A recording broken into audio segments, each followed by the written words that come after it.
Thanks for tuning in. I'm Andy Zopp, and this is Chicago Newsroom 2.0. Sufyan Sohel, Juatise Gathings, Adrian Segura, and Swathi Staley joined me at the roundtable this week to discuss CPS's new tentative contract with CTU, as well as the struggling school system's ongoing battle with City Hall over payment of a $175 million pension bill.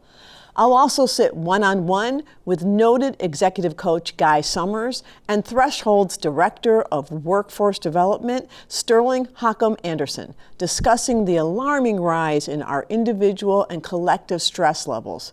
We'll get started on the other side of a short break. Stay with us. Join us for a CAN TV special presentation. A new documentary series entitled The Audit: Black Women in Leadership, post George Floyd, followed by The Audit, a town hall, hosted by Tracy D. Hall. I'm reminded of Malcolm X's quote about black women, the most disrespected, the most unprotected. We are making these commitments because of what we saw happen to a black person. And I finally felt like it was genuine. I did. You saw companies crowning chief diversity officers for the first time and elevating them to the C-suite. We need people working inside institutions and continue to advocate for change. Wednesday, April 9th at 7 p.m. via CAN TV Channel 19, streaming on cantv.org and the CAN TV Plus app. Experience the power of community television.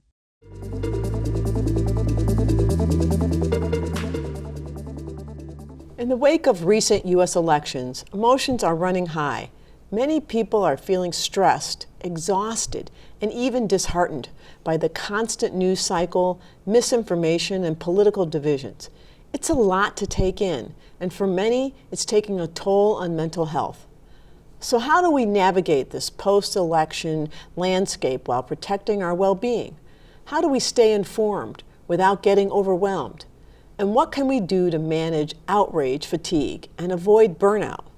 To help us unpack these challenges and provide practical strategies for coping with stress, misinformation, and emotional exhaustion in this political climate, I'm joined by Threshold's Director of Workforce Development, Sterling Haukom Anderson. Welcome to the newsroom, Sterling. So great to have you here today to talk about this important concept. Just so my listeners and watchers know, tell us a little bit about Thresholds and what you do. Yeah, thank you so much for having me. So Thresholds is a community mental health agency where we provide services to people living with serious mental illnesses. We have an array of different programs, deaf program, youth and young adult, veterans programs as well.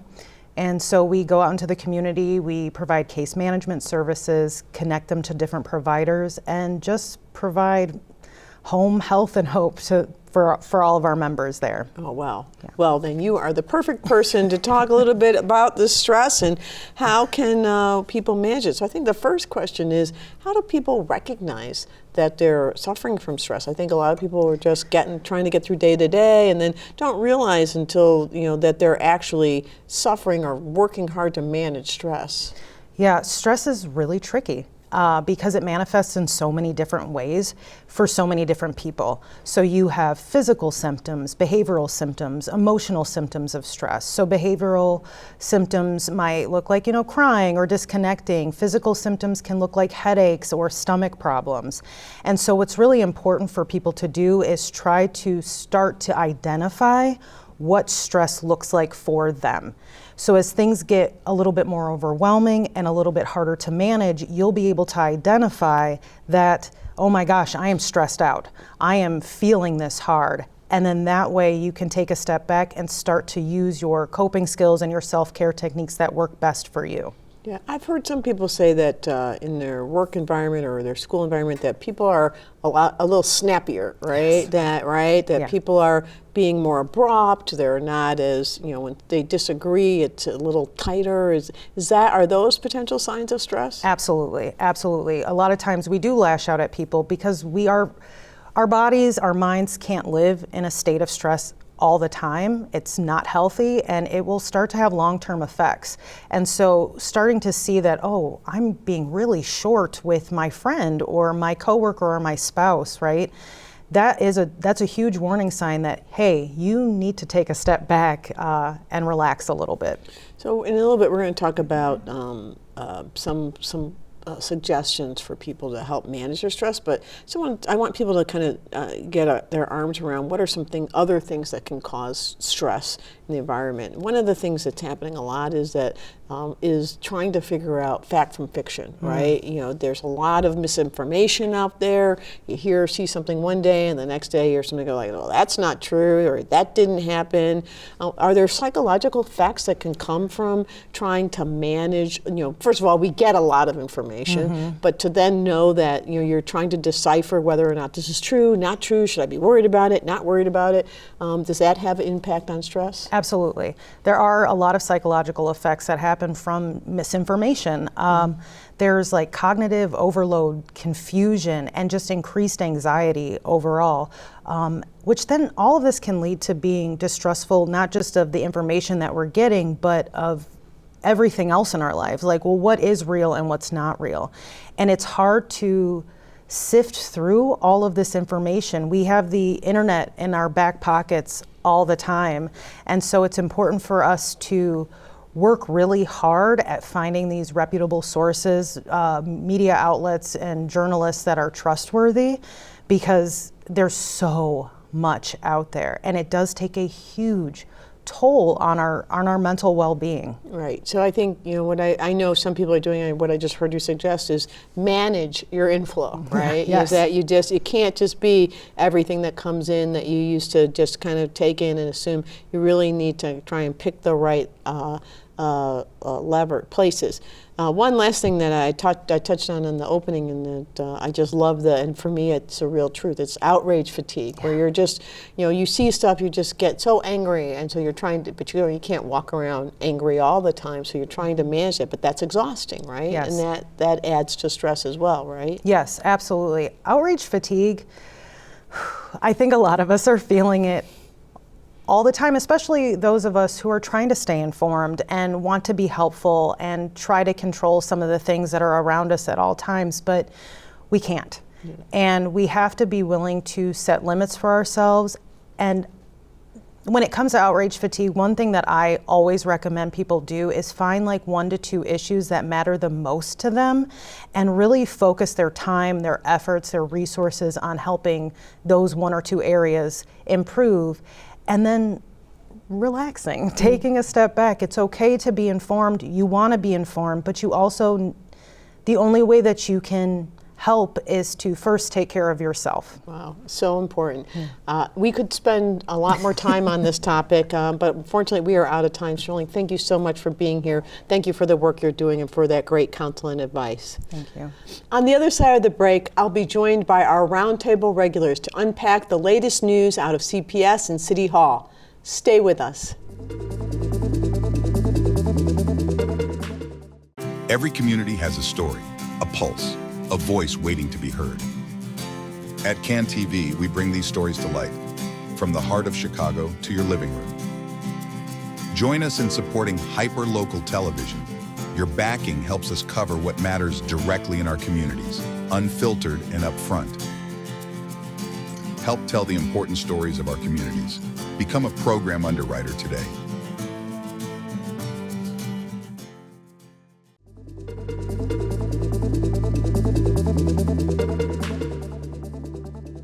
The Chicago Teachers Union's team of 65 educators voted in favor of a proposed settlement Monday evening, likely bringing to a close nearly a year of negotiations with the school district.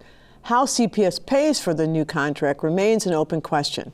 Also yet to be decided is whether or not the cash-strapped school district will give in to mounting pressure from the mayor's office to reimburse the city for the $175 million pension payment that CPS has argued it cannot afford. But that's not the only tension brewing. A public rift between the Chicago Teachers Union and SEIU is adding to the drama, with 2 of the city's most powerful labor groups at odds over staffing roles within CPS. So what's next for the city's schools, students, and taxpayers? And how will these financial and political battles shape the future of education in Chicago?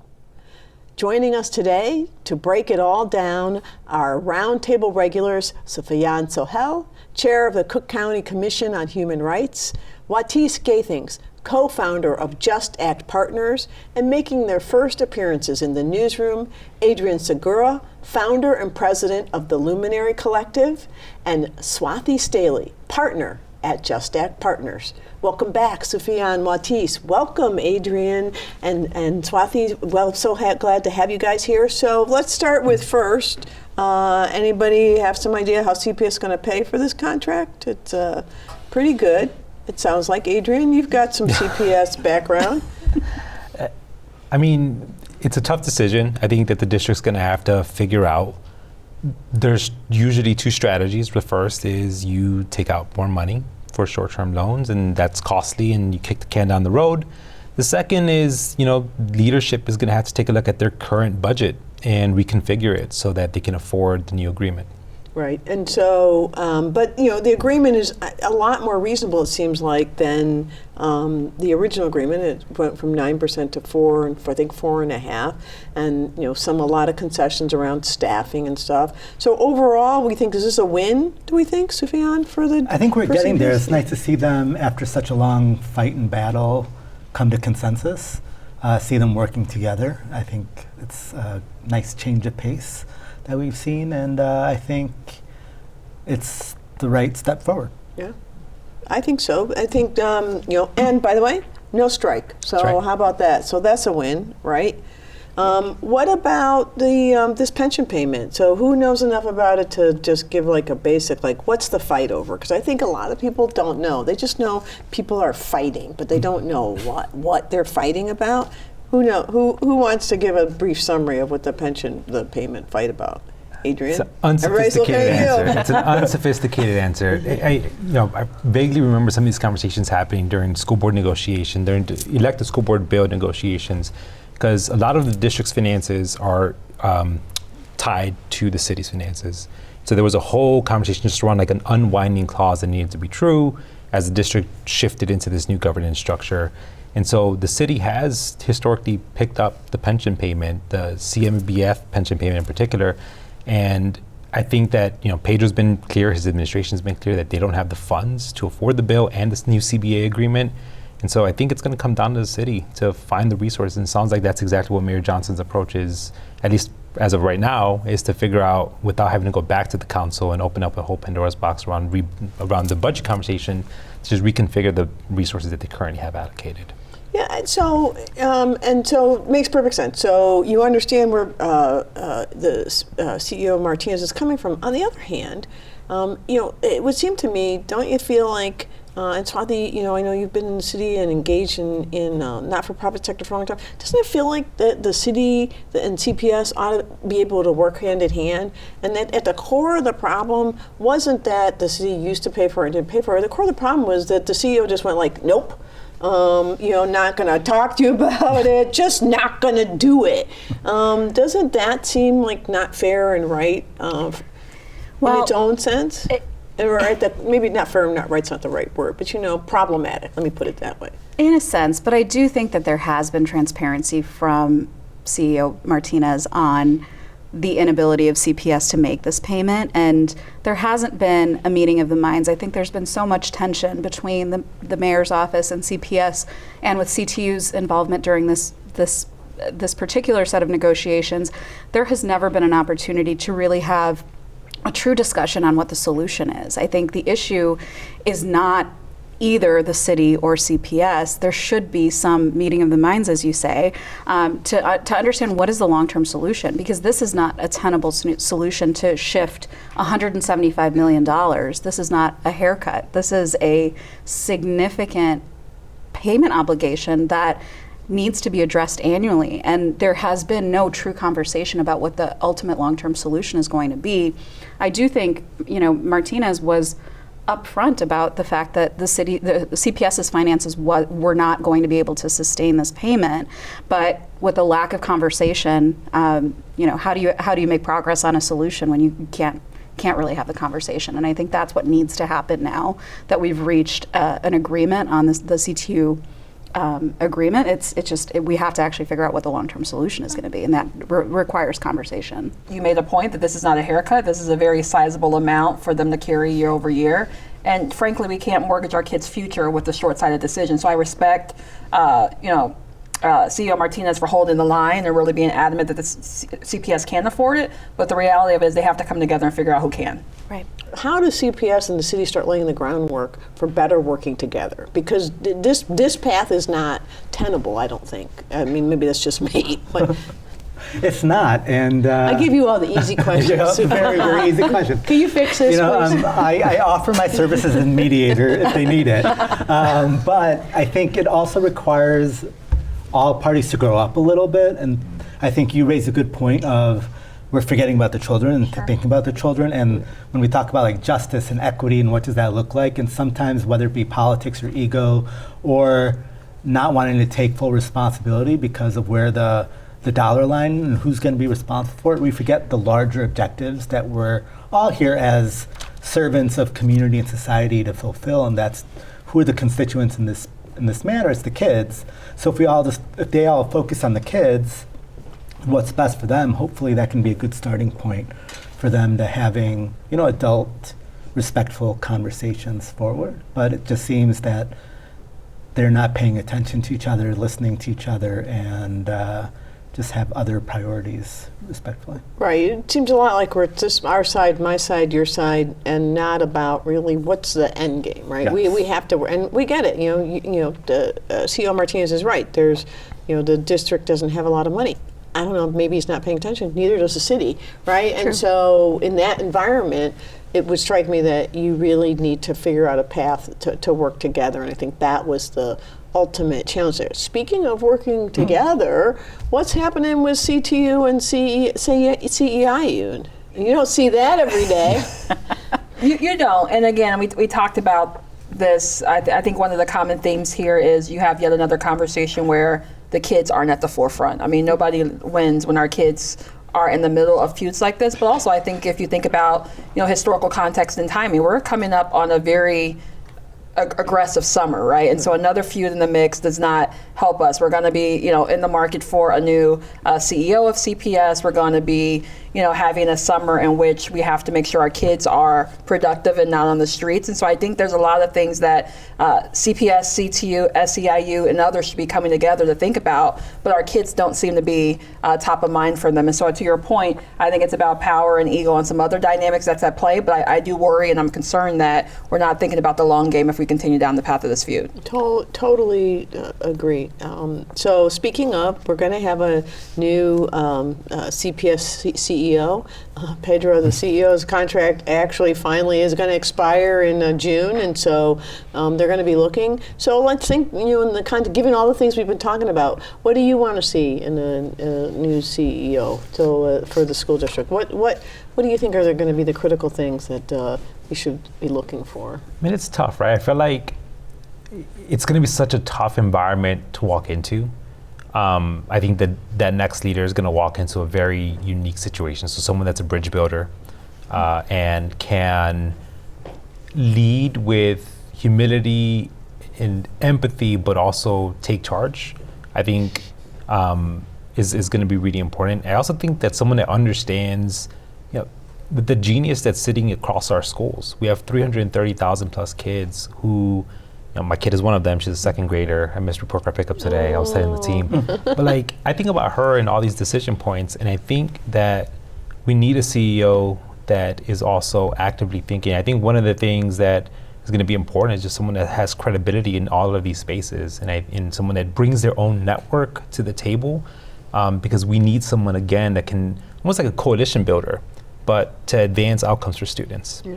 Swathi, how about you? What do you think? What do you want to see? And does it have to be someone from Chicago, or can an outsider from outside the city come here and run this thing? I think a working knowledge of Chicago is a bare minimum, but maybe not necessarily directly from Chicago. But what I do think is critical is someone who's able to exhibit civility and bring some decorum back to this process. I think there's been a lot of mudslinging throughout this negotiation that has not served CPS employees, it's not served CPS students, it's not served as an example for how to do business in this city.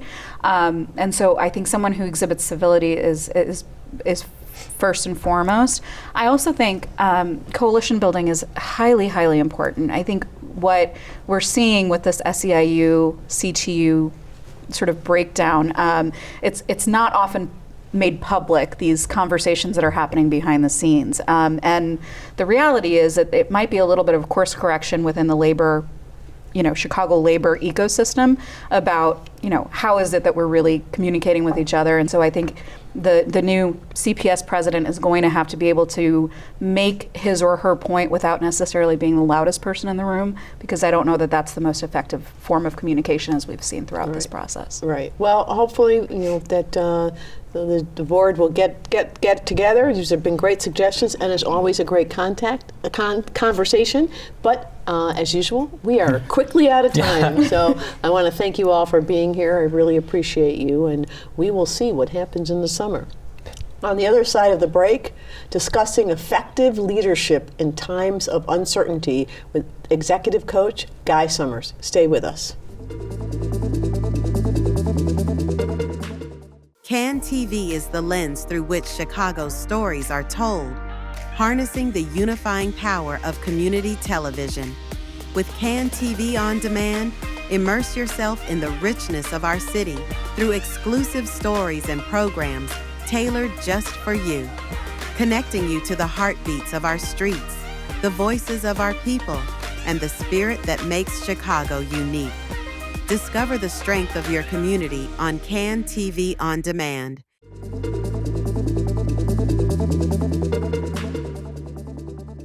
Leadership is never easy, but leading during uncertain and tumultuous times presents an entirely new set of challenges. Whether it's navigating economic shifts, political unrest, or major industry changes, leaders are under immense pressure to make tough decisions, keep teams motivated, and provide a sense of stability even when they themselves may be feeling the weight of uncertainty. What does strong leadership look like in times of crisis? How can leaders communicate with clarity, maintain morale, and make confident decisions when the future is unclear? Joining us today to share some insights is Guy Summers, a good friend, a seasoned executive coach who has helped leaders navigate high-stakes situations with resilience and clarity. Guy, welcome to the show. Thank you, Andy. Happy to have you here. So I think we can agree that these are some uncertain and challenging times. So what are some of the key qualities that really help leaders kind of navigate these waters and do what they need to do in this kind of environment? Mm-hmm. Well, thank you, Andy. I think a lot of the items really are in the realm of emotional intelligence. And often people hear that phrase and they wonder, what is that exactly? In the case of leaders during these times, the first thing that comes to mind is self-awareness. Really, it's not more than just knowing where I am, how I feel, what I think. So there's sort of an internal self-awareness, but there's an external. How, in fact, are you understanding me? So my ability to understand how well I understand you, how I'm reacting, is key. The second thing would be empathy. Yeah. Empathy is big. How are people getting through these times? What's going on with them? And empathy is not one thing. Empathy is at levels. One way to think of empathy is that there's cognitive empathy. It's what I understand it to be. There's more emotional empathy, how you feel. I know how that feels. I know how someone else feels that's gone through that. And then there's that third level, which is, well, will I do anything about it? Mm-hmm. So as it relates to empathy, think, feel, do. Two other things I'd mention. Communications, clarity, transparency is tantamount. And I think leaders have to set a calm tone in this kind of environment. Finally is decision making. Quick decisions, confident decisions are really important for leaders to be able to exhibit. So you touched on two things that are really important. Let's talk a little bit about communication. Why does that matter so much, and why does it particularly matter in times of crisis or uncertainty? Yeah. You know, what I'm reminded of is being on an airplane, and the pilot comes on and says, "Ladies and gentlemen, we're getting ready to go through some turbulence. Flight attendants, could you go through the cabin, make sure everything is up?" We kind of know what's going on. We're expecting what's going on. Imagine when you're on that plane and the turbulence just happens. So the communications is really key, just to let people know this is what we're going through. I may not have all the answers, but I want to make you aware of it, and we're going to do the best that we can. We're going to get through this. Well, that's a really great point.